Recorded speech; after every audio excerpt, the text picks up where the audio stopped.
Hey there. Today I wanted to take you through a little studio tour of my microphone setup. I've talked a lot about my drums before.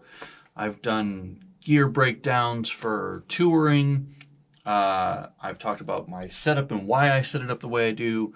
But I don't think I've ever talked about my setup for recording, specifically my microphone usage and stuff like that. So I thought I would take this opportunity to do that right now.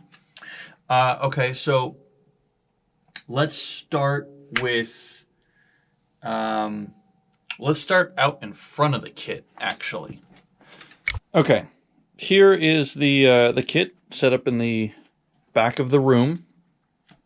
I did that on purpose so that way I could put a lot of space in front of the drums and get a nice big full sound out front versus having it crammed in a corner.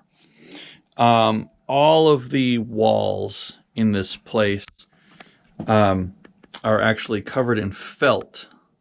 And then the ceiling is got, right in the light, sorry.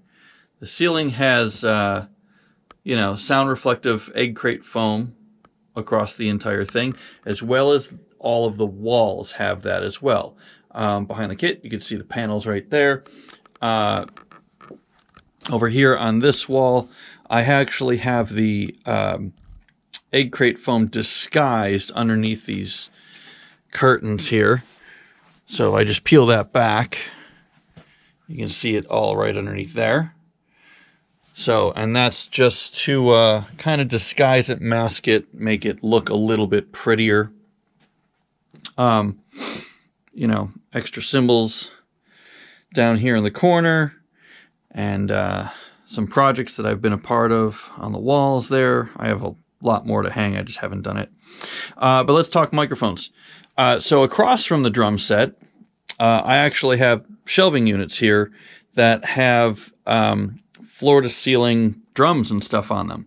So when recording, I'll hang these curtains up here, right? And I'll hang the curtains to sort of keep the sound from reflecting off the drums. And I can hang these all the way up to the ceiling, and I can do them on all of the walls and stuff like that here. But for microphones in front, let's start here. So what I have here is a Audio-Technica AT2020. It's not an expensive mic. It's primarily a vocal mic. I use it for recording vocals in here. It does very well with the sound shield and stuff like that. But for drum tracking, I actually have it out front. It's about the same height as the drum kit, and it's pointed directly at the center of it right there, so it picks up the full kit. Now, I keep the sound shield behind it here just to prevent any sort of reflection off of anything in the room that might not be complementary to it. And then this can be used as a room mic. And if you want the room to sound a little bit bigger, you just slap a little reverb on there and it does the nice, sounds like you're in a nice big hall. So then at the drums themselves here, for overheads, I have a pair of matching Soyuze FET 13 mics. And these sound really great on drums. I've used these on drums before, but as overheads, they're really, really, really, really, really incredible.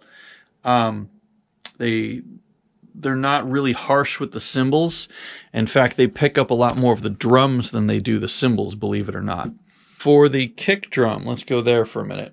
We have 3 mics on the kick here. And inside, to pick up all of the attack, you can't really see it in there, but it's an Audix D6. It's actually their new 40th anniversary D6. Outside to pick up some of the boom, I have a Shure Beta 52. And then for the low end, for that super low thump, we have a custom-made subwoofer, subkick. So it's a 10-inch speaker dropped into a drum shell, and that's mounted to the rack here. and it just holds it in place real nice. Picks up all the low end, so you put that through the subs and you're definitely going to feel it.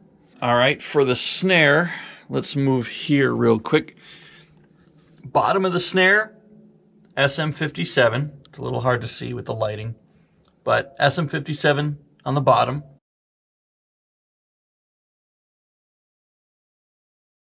On the top of the snare, I have the mics covered with these foam blocks to prevent some unnecessary bleed from the snare reflecting into the hi-hat mic and the hi-hat mic, or the hi-hats reflecting into the snare mics, just to get a little separation.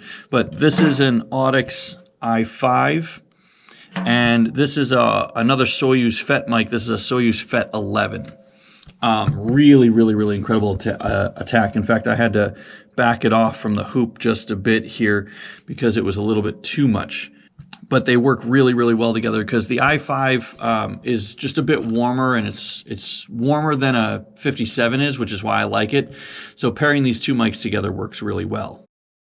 On our hi-hat, I mic the hi-hats from underneath to, again, prevent any kind of unnecessary bleed from the snare drum.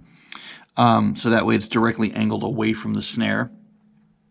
And we have a Audix ADX51. Across here on our ride cymbal, we have an Audix F15. Now, the F15s are not the most expensive mics in the world. In fact, they're actually pretty cheap ones. I like using these live because they're pretty durable and they produce a really nice natural sound to your drums and your cymbals and stuff like that. But you don't have to worry about taking some crazy expensive mics out on the road and getting them damaged up. But actually here in the studio on the ride cymbal, it works really, really well. Okay, on the toms, on the tops of the two mounted toms here, I have Audix D2s. I use the same ones live on mounted toms. I have these foam blocks put over the capsules here again, just to cancel out some of the reflection from the cymbals bouncing off the tom heads. It's also why I have this little drum tack here, especially because this particular crash cymbal is just over the edge of the tom a little bit here, is where this one's small enough that the crash and the tom actually don't crisscross. On my floor toms, I use Audix D6s. These are traditionally bass drum mics, but I do put them on the floor toms because these are really nice, big, deep floor toms, 14 by 14, 16 by 16, kind of old school sizes. And they work really, really, really well on these big, deep toms. And surprisingly enough, too, they have a lot of isolation, which is why I have one inside the kick drum as well. But they have a lot of isolation. So being this close to the ride cymbal, you'd think there would be a lot of bleed over from the ride in these toms, but there really isn't. They isolate really, really, really well. So they're really ideal for floor toms. They're fantastic. And that does it, except for this one that I got down here, which I don't know if we can see this just with the lighting. But this is a Yamaha EAD10. I use this primarily for monitoring purposes. So it's turned on, but it's not recorded. It's just being fed to my headphones so I can get a nice clear picture of the drums while I'm tracking. But there have been many recording sessions where I actually have fed this through the board. It's got a pair of little condenser mics in there, and it picks up a 4-foot radius around the whole kit. And what you can do with that in a recorded situation is you can actually put a bunch of compression on it, and then you get some really, really, really great attack out of your drums, your snare, your kick, your toms. They really start to get punchy, which is great. Let's take a listen to some stuff. This is my command center here. Everything is being fed into a MacBook. I have a Yamaha 10-channel mixer for my headphones. I have this pair of Mackie speakers for monitoring purposes, so I can listen to mixes and things like that. All of my cableage and everything is being fed into the preamps, which are just below this here. You can't really see them in the video, sorry. But the preamps I'm using are Behringer preamps, which, again, not the most expensive thing in the world, but they do the job really well, and I have yet to ever have a complaint from a producer or an artist that I've tracked drums for here. So this is something I recorded just for this purpose. Now I want to show you real quick here, really important, I am not using any plugins. Absolutely no plugins, effects, EQ, nothing. Nothing at all. This is just straight dry audio. I did a little bit of mixing, just some panning on the overheads and the toms, and did a little bit of mixing with just the levels and stuff like that. Normally I have everything just zeroed out and pan straight up the middle when I send it to a client, and I let their producer and their engineer have at it the way they want. But there's nothing on this. So you're about to hear just dry audio recorded directly off the mics into the pre's, into Logic.